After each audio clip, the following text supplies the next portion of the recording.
Good afternoon and welcome to today's news Younib TV at 1. My name is Elias Muchina, and before we start, let us take a look at the headline.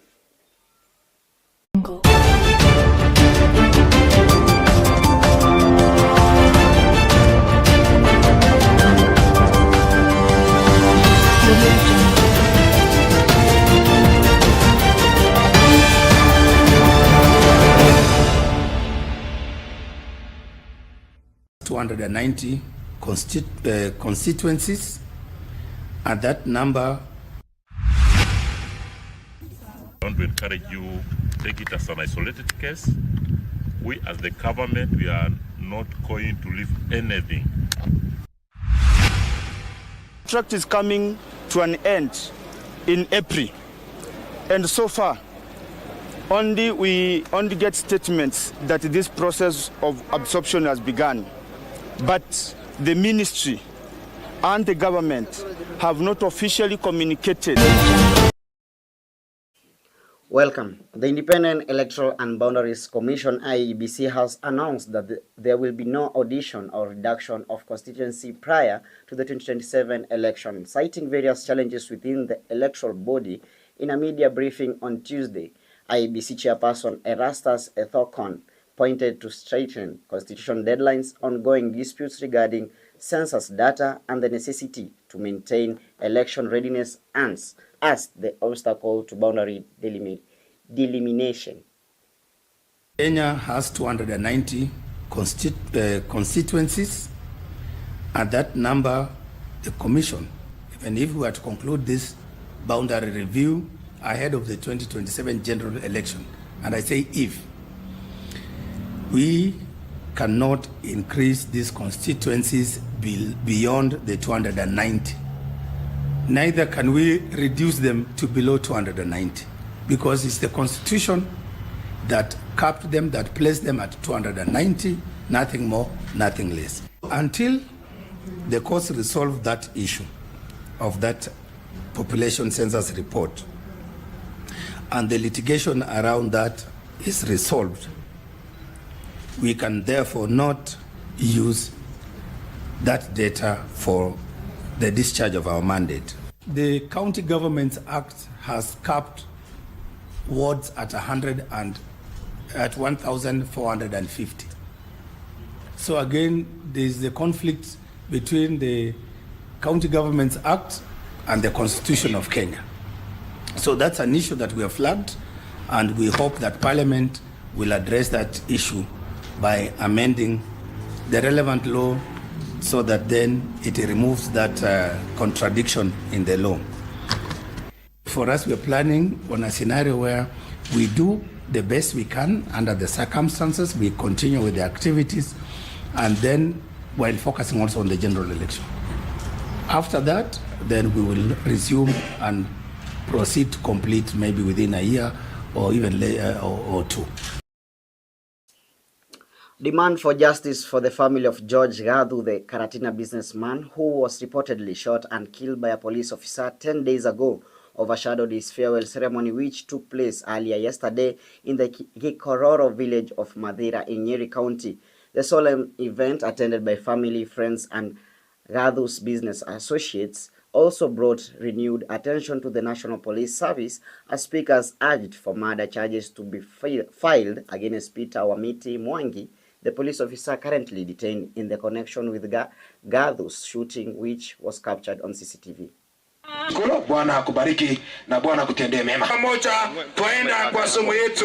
You are a remarkable man, dependable, loving, and caring. You are the center of our world. You are one in a million to us. You made us laugh. You made us smile. You are my companion and dear friend. You are a wonderful husband from the beginning to end. His kindness was felt by everyone around him. He had no enemies, only friends. There was never a secret too small for him to share with us. George, I wish you are here. I wish you can just wake up. Just for a few seconds. You see how we love you. justice kwa George ni lazima, sababu huyo askari anajulikana, ni wa hapa Karatina, amewekwa ndani, apelekwe kotini, afunguliwe mashtaka ya mada. On to other stories, National Assembly Speaker Moses Wetangula has urged Parliament to conduct responsible oversight that will not lead to administrative paralysis within the National Executive. While addressing the opening of a 4-day retreat for MPs in Naivasha, Speaker Wetangula also advised Watchdog Committee against squandering resources on reviewing accounts that do not have any audit concerns. The MPs are convening to reflect and realign their focus in preparation for the resumption of sittings next week. And concerning trend that has been exhibited in some of our committees. Whenever there has been a pending employment process within our public institutions, the heads of those institutions are repeatedly invited to appear before multiple committees on the same matter. While oversight is a constitutional duty of this House, it must be exercised without creating the perception of undue pressure or causing administrative paralysis. Of Police and the Teacher Service Commission have on occasion been subjected to multiple summons over similar issues, with the reports and concerns subsequently escalating up to my office. I urge committees to coordinate their work and avoid duplication and ensure that oversight enhances governance and facilitates service delivery. You can see we are still lagging behind on statements. A total of 591 statements and only 191 were concluded. It tells you that we have over 400 statements.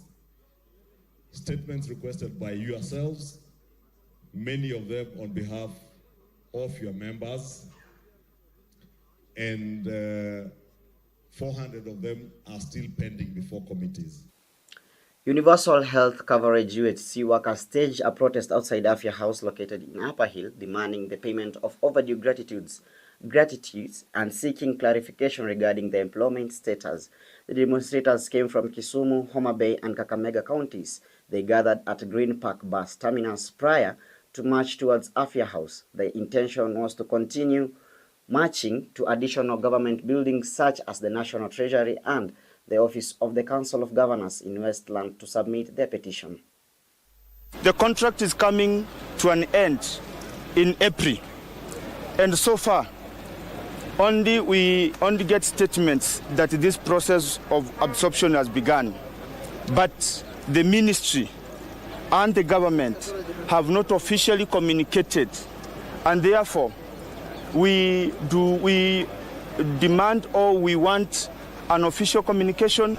Ili kwamba tuendelee kuhudumia wa Kenya, watubadilishie hiyo kandarasi kwa sasa, manake kuna makubaliano katikati ya national na county government through the 12th government summit yenye walielewana kwamba watatuconfirm kutoka mwaka jana mwezi wa 9 na bado tunangoja. On the 19th of January, and I'll give you this letter, which is co-signed both by my PS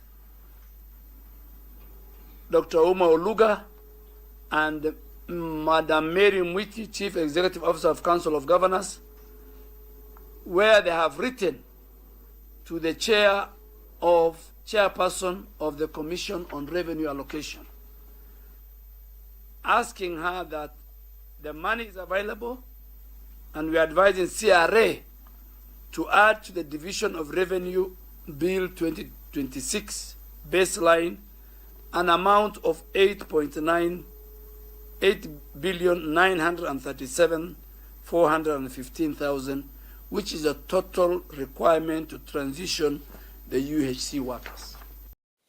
On Tuesday, the Deputy Inspector General of the Administration Police Service, Gilbert Masengeli, visited Hulugo Township in Garissa County to express condolences to the families of 2 victims who were killed in separate yet closely related incidents that have disturbed the community. Masengeli, acting on behalf of the Inspector General of Police Service, Douglas Kanja, assured the residents that multi-agent security teams have increased their effort to locate and apprehend those accountable for the murders of bomber location chief Abdi Fatah Gani, and Hulugo Primary School teacher Peter Musili.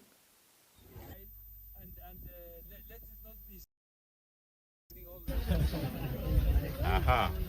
Musome kwa bidii.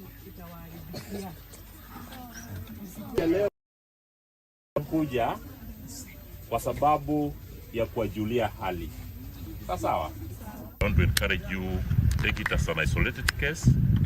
We as the government, we are not going to leave anything go that way. We are going to make a follow-up to the logical conclusion and ensure that your safety is our responsibility.